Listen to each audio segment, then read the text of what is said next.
કોંગ્રેસના નેતા બળદેવજી ઠાકોરે અલ્પેશ ઠાકોર વિશે શું કહ્યું આવો જાણીએ। એમને કહ્યું કે અલ્પેશ ઠાકોરને તો મંત્રી બનાવવા જોઈએ। તો આવો જાણીએ એમને શું કહ્યું।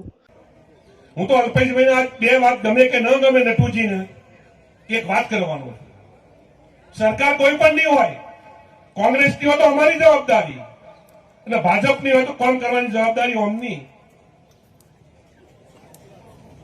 પટેલ સમાજના તો 3-4 મંત્રી આવતા હોય, દલિત સમાજના 3-4 મંત્રી આવતા હોય, આદિવાસીના 3-4 મંત્રી આવતા હોય, તો સ્વરૂપની જગ્યાએ જો અમારા આના જેવા હોય મજબૂત સમાજની વાત લઈને બહાર નીકળી શકે એવા,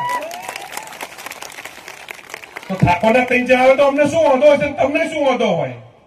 ઠાકોરના 25-30 ધારાસભ્યો છે। આવી માગણીઓ આપણે બધા કરશું। તમે તમારી રીતે કામ કરો, અમે અમારી રીતે કરીએ, પણ સમાજ। મિત્રો, તમારું આના વિશે શું કહેવું? જોતા રહો DM90 news, digital Gujarat, digital news. Subscribe કરવાનું ના ભૂલશો।